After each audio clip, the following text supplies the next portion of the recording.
기아 타이거즈가 마지막으로 9이닝 완봉승을 거둔 게 언제인지 혹시 기억하시나요?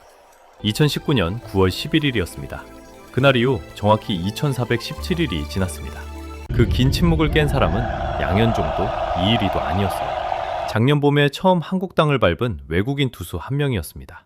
게다가 그 한 경기로 기아 구단 역사에 없던 기록까지 같이 새로 썼습니다. 오늘은 4월 24일 광주에서 무슨 일이 벌어졌는지, 그리고 기아가 작년 겨울에 17억을 쓴 결정이 왜 지금 평가받고 있는지 숫자로 천천히 풀어보겠습니다. 먼저 경기 결과부터 정리해드릴게요. 기아가 롯데를 4대0으로 꺾었습니다. 5연패에서 빠져나온 한 경기였는데 그 중심에는 외국인 투수 아다몰러가 있었습니다. 9이닝을 103구로 막았어요. 피안타 3개, 볼넷 2개, 그리고 탈삼진을 11개 잡았습니다. 단순히 잘 던졌다는 정도가 아니라 9회까지 단 한 점도 내주지 않은 완봉이었습니다. 시즌 4승째이자 본인 프로 커리어 첫 완봉승이기도 했어요. 여기서 잠깐 숫자 하나를 같이 보셔야 합니다. 시즌 평균 자책점이 1.11에서 0.81로 떨어졌습니다. 4월 말 시점에 평균 자책점 0점대를 유지하고 있는 선발 투수가 KBO에 흔하지는 않거든요. 9이닝당 자책 1점이 채 안 된다는 뜻인데 이 페이스를 끝까지 끌고 가면 시즌 평균 자책점 1점대 초반이 가능한 수준입니다. 그런데 이 0.81이라는 숫자보다 더 무서운 게 있습니다. 103구 중에 스트라이크가 75개였어요. 비율로 따지면 약 73%입니다. 일반적으로 좋은 선발 투수의 스트라이크 비율이 65에서 67% 사이거든요. 73%는 그 평균을 한참 넘어선 수치입니다. 이게 무슨 의미냐면 9이닝 내내 도망가는 공이 거의 없었다는 뜻이에요. 카운트 싸움에서 한 번도 밀리지 않고 9회까지 끌고 갔다는 겁니다.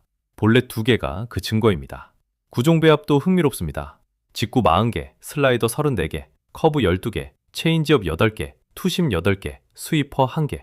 직구와 슬라이더 두 구종으로 전체 투구의 70% 이상을 채웠습니다. 직구 최고 구속은 152km, 평균은 149km였어요.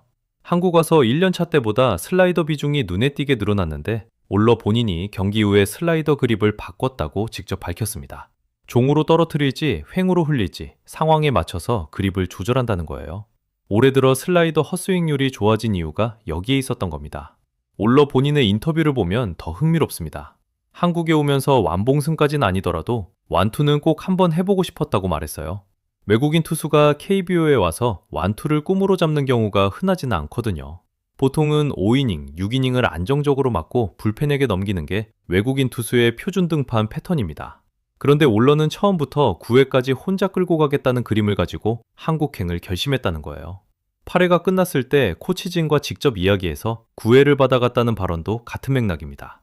단순한 운이 아니라 의도된 완봉승이었다는 뜻이죠.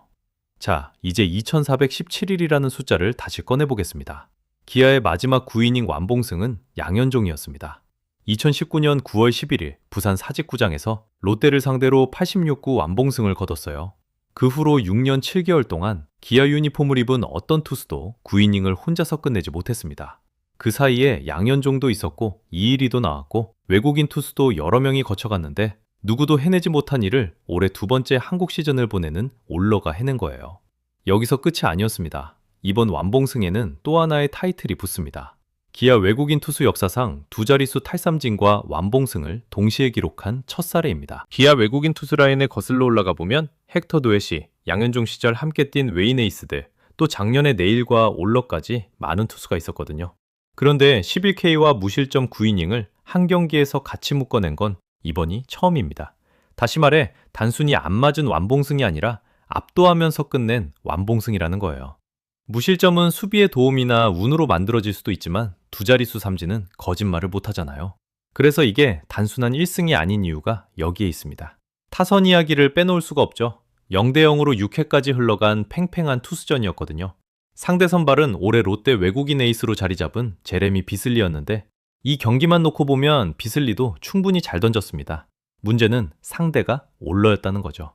7회에 김도영이 비슬리를 상대로 자월 솔로포를 터뜨리면서 1대0이 됐습니다.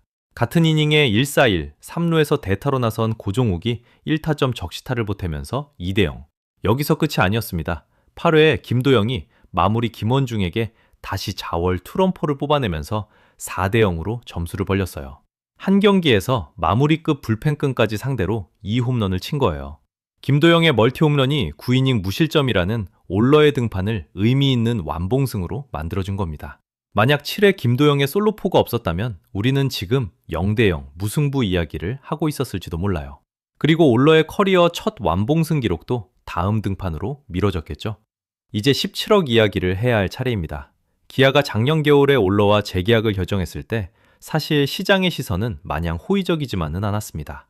2025 시즌 올러의 성적은 26경기 11승 7패 149이닝 169 탈삼진, 평균 자책점 3.6이었어요. 두 자릿수 승수에 169 삼진이면 외국인 투수로서 합격점이긴 한데 시즌 중간에 팔꿈치염증으로 약 2달을 통째로 쉬었거든요. 외국인 투수에게 가장 무서운 단어가 내구성인데 그 부분에 물음표가 붙어 있었던 겁니다.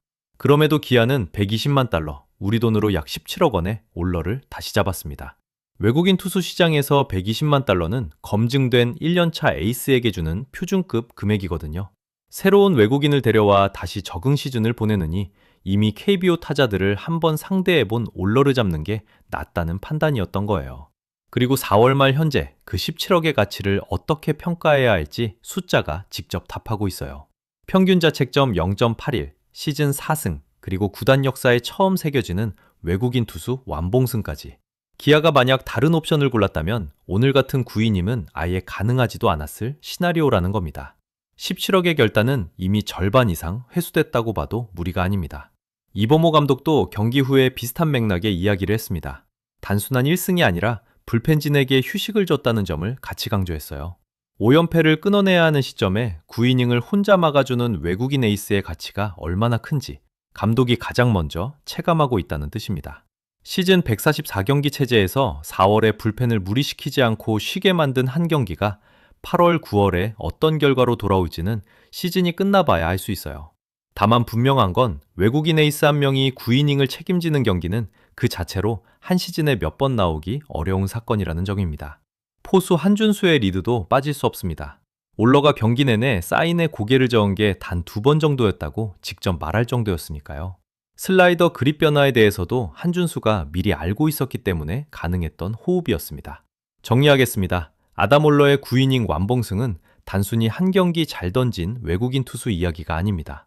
기아 구단의 6년 7개월짜리 침묵을 깬 사건이고 작년 겨울 17억짜리 결단의 답이며 5연패 늪에서 팀을 끌어올린 분수령입니다. 평균 자책점 0.81이라는 숫자가 시즌 끝까지 어디까지 내려갈지, 그리고 다음 등판에서 이 흐름이 어떻게 이어질지 계속 추적해 보겠습니다.